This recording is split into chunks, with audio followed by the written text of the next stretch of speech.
Today I'm going to be trying something a bit different and doing a tier list video. Specifically with this YouTube channel, I want to cover games themed around pirates, swashbucklers, seafarers, a vague amount of tropical tropes, and have some wiggle room for any sort of privateers in space. And of course anything with monkeys, because I just love monkeys. This tier list is all games I've either fully completed or shelved unfinished for various reasons that I'll probably get into. This is all during the year 2023, not games that came out in 2023, but ones that I played personally in 2023. If you have any recommendations of games that I should be playing for 2024, let me know in the comments. And I'll go ahead and say right now that you can sub to this channel if you want to see more videos about video games, about pirates. Alright, so first up, let's go with Risen 2. And personally, I really liked Risen 2. In 2023 specifically, though, I went through and I finished up the DLC content, which was the Air Temple and, if I remember correctly, Treasure Island was what it was called, maybe. I think that they fell shorter than the main game, so it is not being put in S tier because specifically I'm talking about the DLC content, which is what I played. So I'm going to put it in A tier because I thought that Risen 2 in general is fantastic. Maybe we'll drop it down a little more. Risen 2 Dark Water DLC is really not that great. The Air Temple specifically seemed to be very boring, and the Treasure Island one was better. Let's leave it at B, that's mid-tier right now. Followed it up with Risen 3. And Risen 3 is going to go into A tier because it was better than the Risen 2 DLC, but I didn't like it as much as Risen Dark Waters. We'll put the original, we'll put the non-DLC up here because I liked it so much. Risen 2 Dark Water. And the DLC, down below here, Risen 3, A tier. I did also complete all of the DLC content in Risen 3, in case you were wondering. Let's look at BCalm, which is more of a screensaver than a game, really. You just kind of sit there and look around, and it looks cool. I think it was free as well. It's not like a price point for a basically non-game sort of art piece. I'm putting it at C. Not really my thing. It's not much of a game, you just look around. Sea of Survivors. This is a newer Vampire Survivors type of, I don't know what to call it, like a survival twin stick shooter or something? Roguelike? Something or another. I have played a couple of runs and survived all the way through, and I've played a plethora of runs where I did not survive at all. I think I've found almost every weapon. Played it quite a bit. I'm probably going to continue to play it just because it's one of those games that you can play for a very long time. And it's going to go up here in S tier because I think that it's great, and while I feel comfortable saying I've completed it, granted the nature of the content in the game is going to make me continue to play it. I will play it again. Blazing Sails. It's like Sea of Thieves-ish, but a battle royale thing, and there's really just not players playing it. As far as I've tried to play it, it's been pretty empty. Dropping it in C tier. I think if I remember correctly, the control scheme was strange to me. Certain interactions with things on the ship would be different buttons, but essentially they could have all just been a single use button, and it felt awkward. I don't know if it was intentional, seeing it as it is supposed to be a PvP sort of game where you're supposed to be fighting other people. Maybe this was intentionally done to make it kind of harder to play for the sake of skill or something. I don't know. But what I do know is I did not care for it too much, which was pretty disappointing, to be honest, because it seemed like it could have been a pretty good game. Now, Plunder Ball is one that I picked up recently over the Christmas break there, and it is basically a tower defense pinball game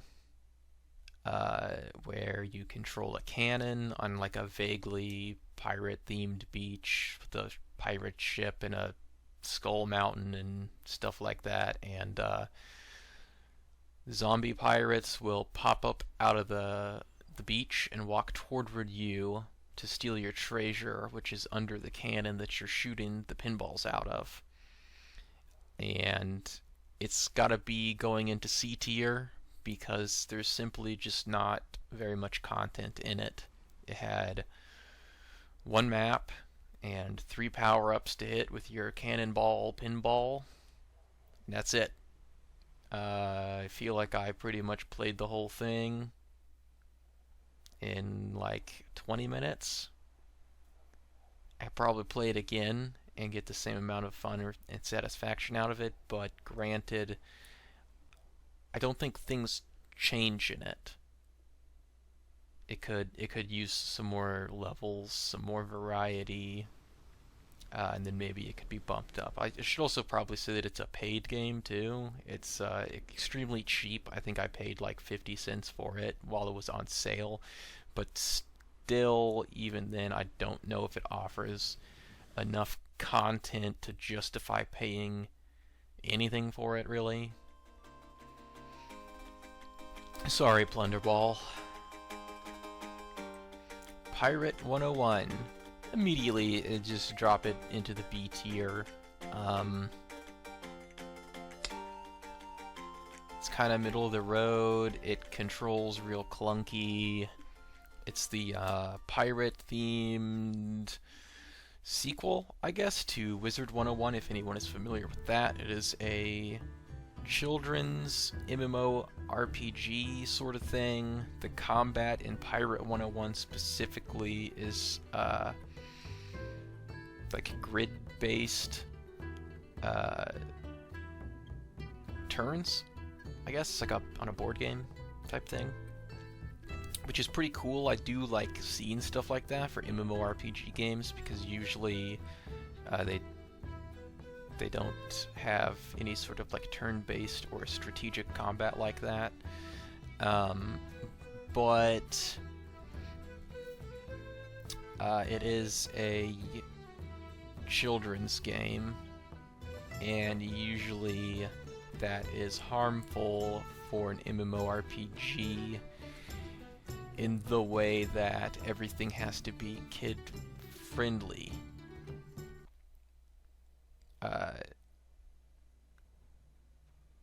Yeah, I don't know if that makes a lot of sense, but if you play MMO games, then you probably want a whole bunch of, the ability to type to other players, the ability to name your own character, various amounts of difficulty, things like that. And usually in the children's market for online gaming, they have to be very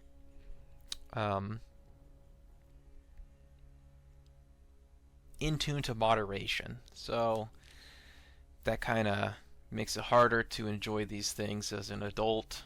It doesn't need to be supervised as much, I should say.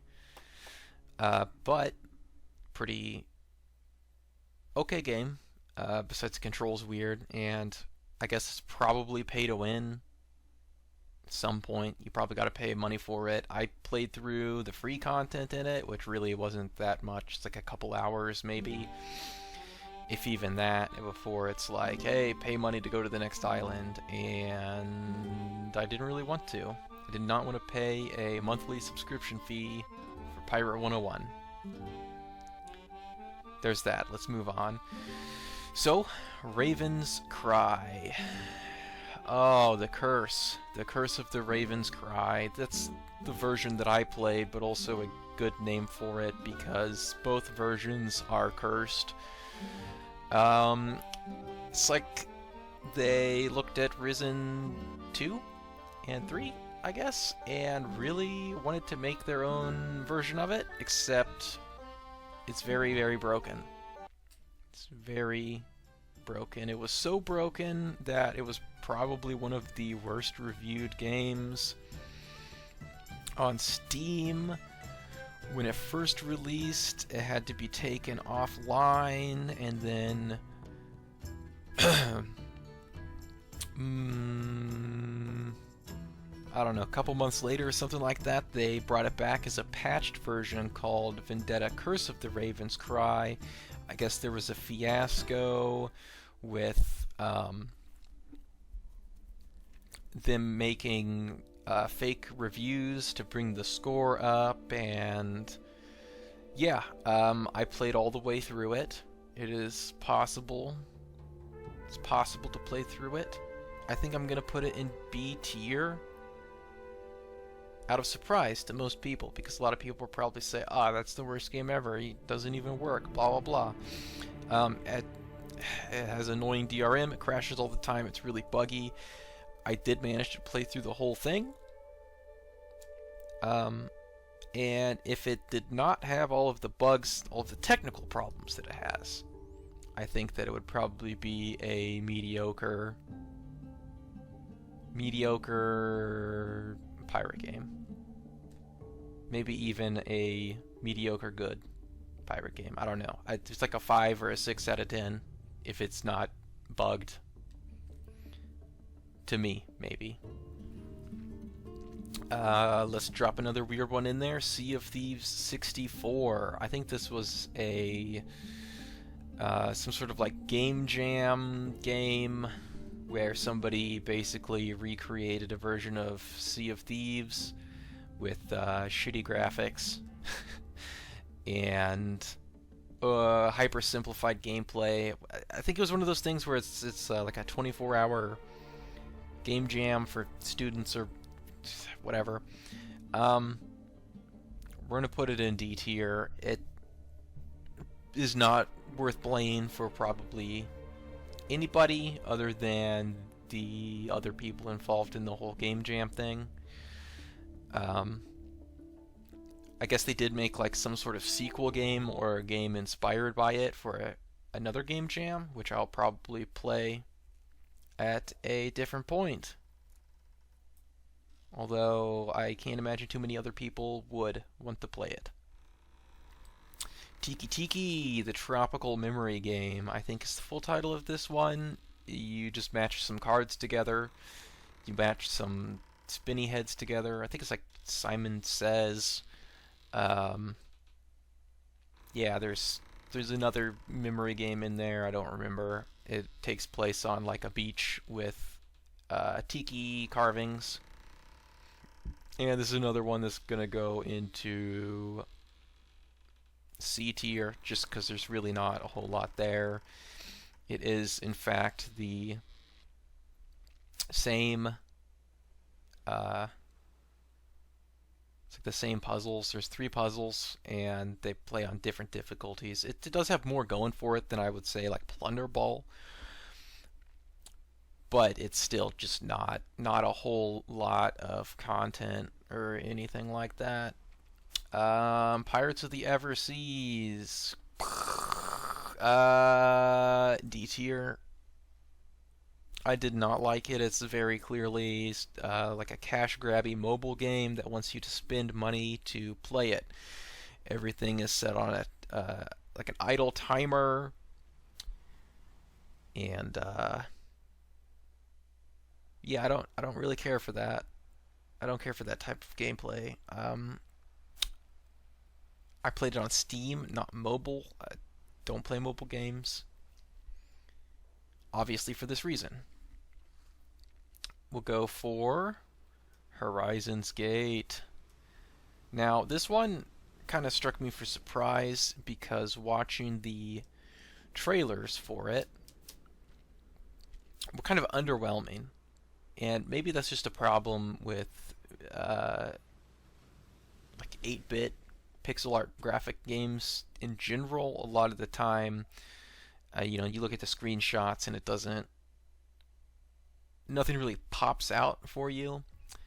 And I kind of bought it on a whim during the Black Friday sale, I want to say. I don't know, one of the sales over the holidays. And since then, I nearly have 100%ed it, I think.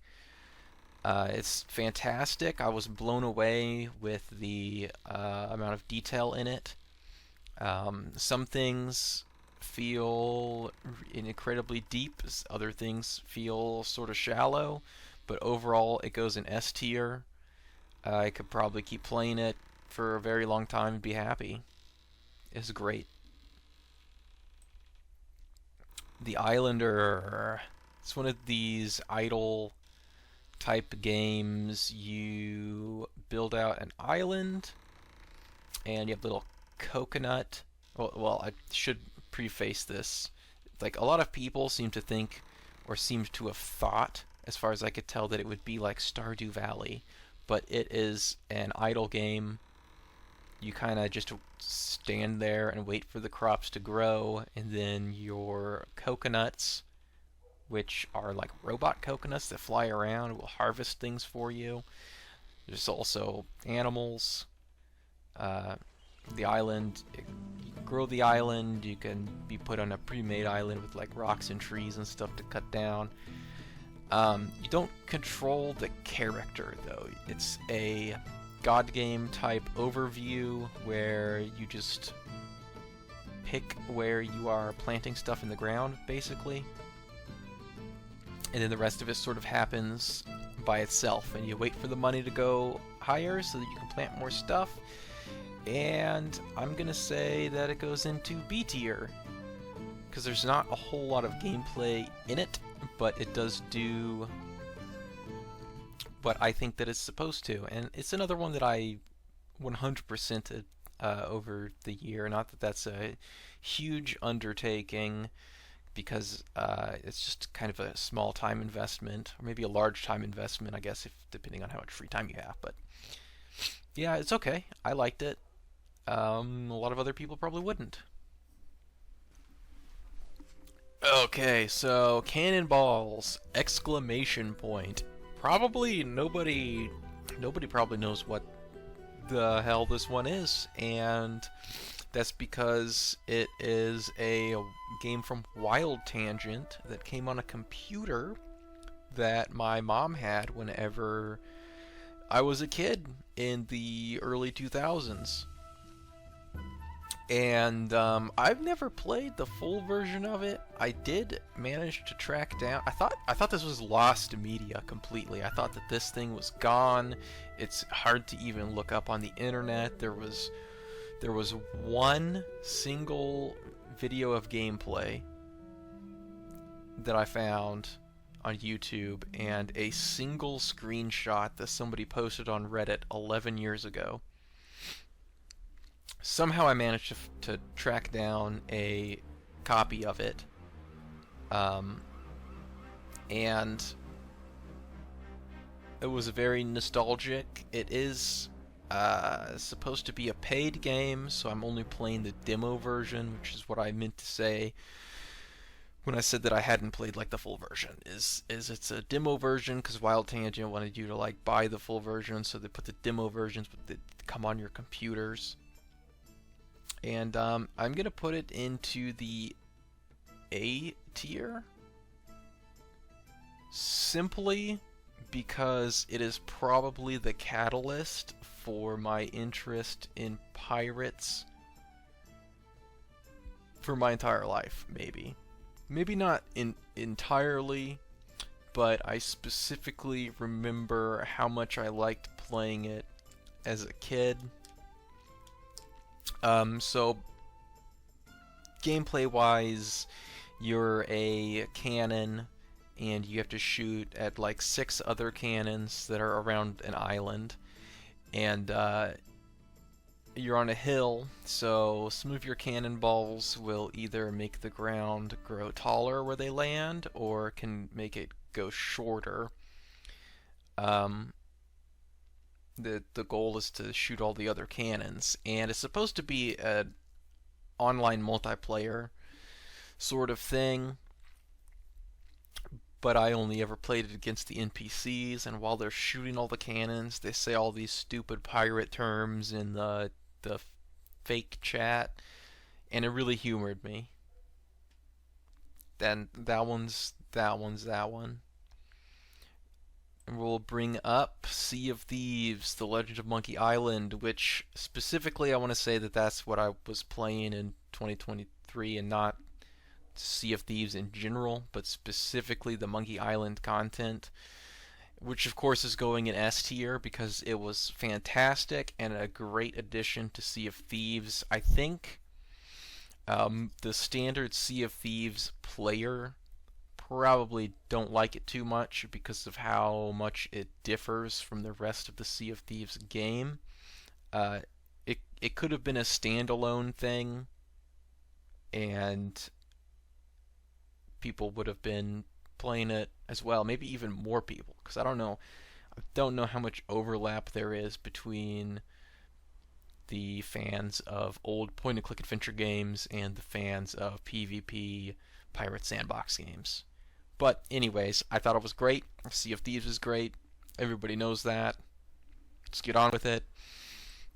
King of Crabs. Yeah, the C tier. It's one of those what was that thing called? Like Worm.io type games where you're put in a big multiplayer lobby and you gotta eat all the stuff that's smaller than you so that you get bigger.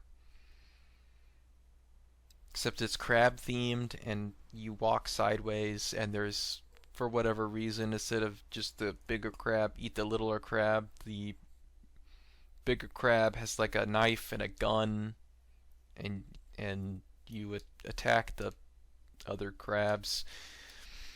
It's kind of weird. Maybe I could bump it up into B, but this is kind of where it falls for me. It falls flat.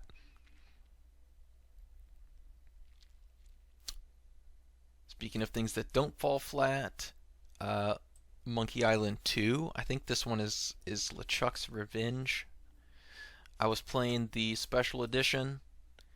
Of course, it goes into S tier. Monkey Island is a complete classic, and number 2 was just as good as number 1, and next year I'm going to play number 3. Wonderful.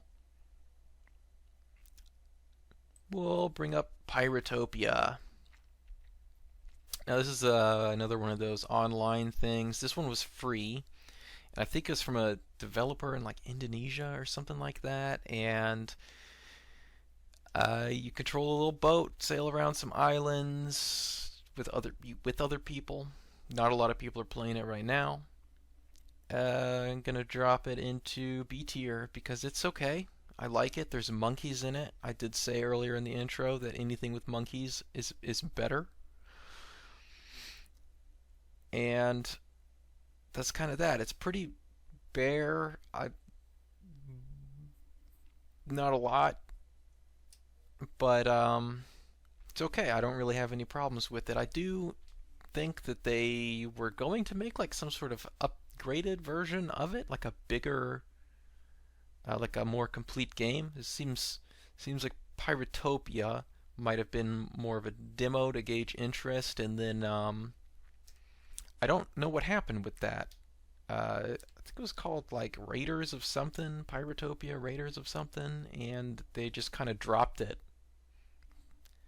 Unfortunately, hopefully it appears at some point. We do still have Piratopia, however, its player base seems to have really dropped off. Okay. Pirate Jam.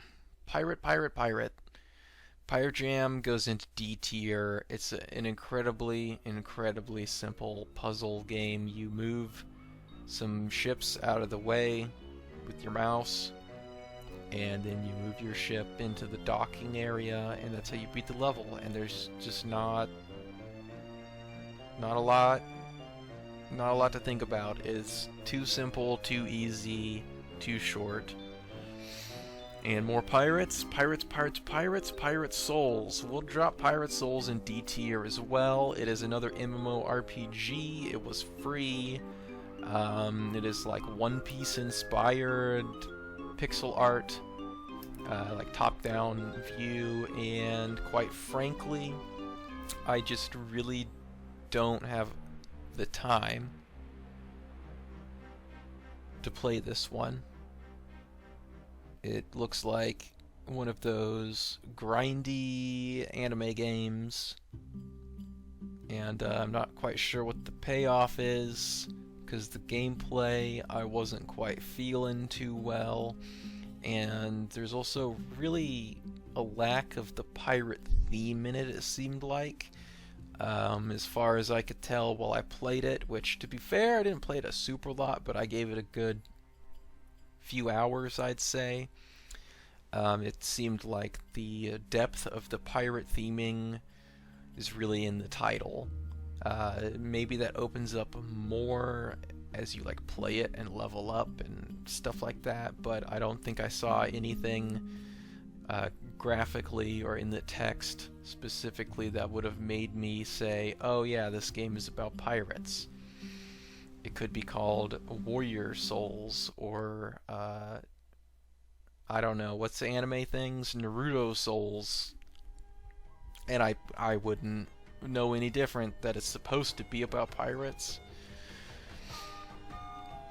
Let's finish up the MMORPGs here with the cross-platform PC mobile game Uncharted Waters Origin, and this one also, man, I'm gonna say B tier. It has really beautiful graphics, and it seems like there's quite a bit in the game. There's a lot of stuff, but the problem is that a lot of stuff is some sort of mobile gameism. Login reward, like every step your character takes pings 50 different awards in a whole bunch of different menus. You get an award for getting an award for getting an award, and they're all in different menus you have to navigate through. And then on top of that, which I guess you can kind of ignore that stuff, really. On top of that, the game pretty much just plays itself. And what I mean by that is, like, you get a quest, and you click on the quest icon thingy on your screen, and your character just walks to the next step. And then whenever you get into combat, or sails to the next step. And whenever you get into combat, you can just click a button to do auto combat to make them fight without your input. So basically the game plays itself, and you manage all of this like mobile game reward, what's it called, gotcha, pay to win, give us money scheme stuff. That's kind of why I put it in B. I think if it did not have that sort of stuff, it would probably jump up to A or S tier, just based on how beautiful the game is and like the size and scope of it and stuff, but it just, that falls short. Maybe I should drop it down into C or D just because of how egregious its problems seem to be, but it's so pretty for me to look at, man. Moving on. Let's arg. This one I was kind of confused about. It's another one of these game jam games or made by student games or something. It's incredibly short, point and click puzzle where you're a fisherman that gets captured and put onto a pirate ship, and you have to solve puzzles or the pirates will abuse you. And some of it kind of is wonky, so it's going in C tier. It is a very, very cool looking game, though. I think if they wanted to do something really cool, they could follow that graphical theming and make something a little more fleshed out with more playtime. Which that's what's keeping it from being dropped into the D tier. Is just how good it is in the audio-visual aspect. Another one that will drop in C tier is Don't Sink. Maybe we'll drop it in B tier. Maybe C tier. Nope. B tier. And my reasoning for putting this one in B tier. First, the good. The good is that the game's okay. It's fun. It's pretty small in scope. Graphically, it is some incredibly beautiful looking pixel art.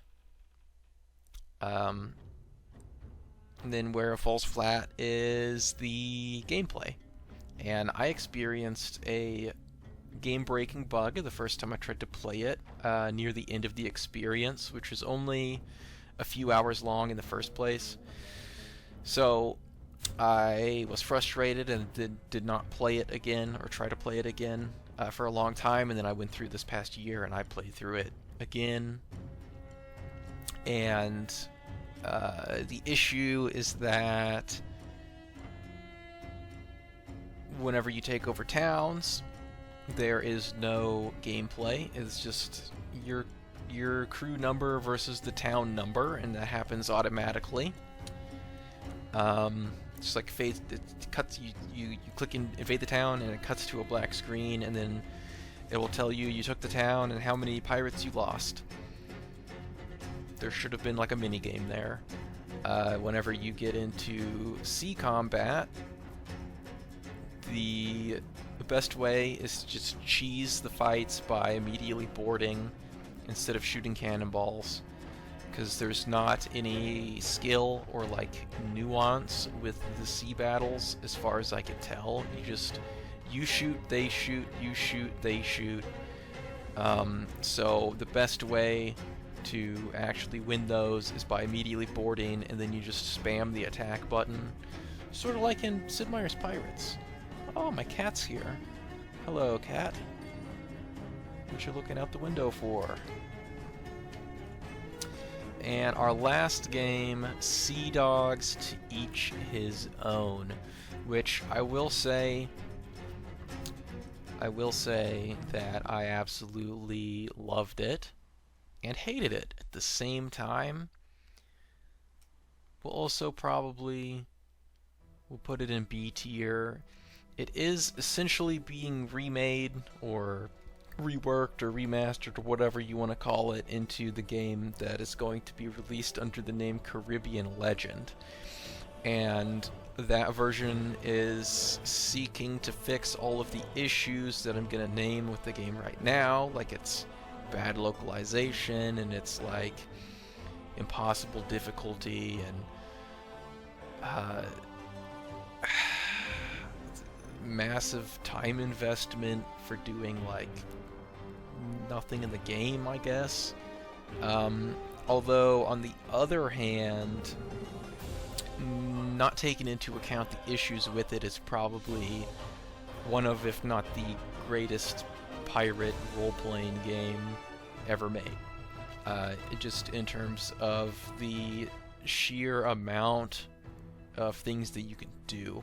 I think looks are kind of deceiving, and there is quite a few like old gamey sort of things that probably hold it back for a lot of people. Like it's archaic graphics and stuff like that, but it's a very large, in-depth, and detailed game in the areas that count. But it is also sort of busted, and hopefully Caribbean Legend comes out and it fixes it, smooths that all out, everybody's happy, and then we have like the greatest pirate game ever. Alright, that was the whole thing. That is all of the games that I played over the year of 2023.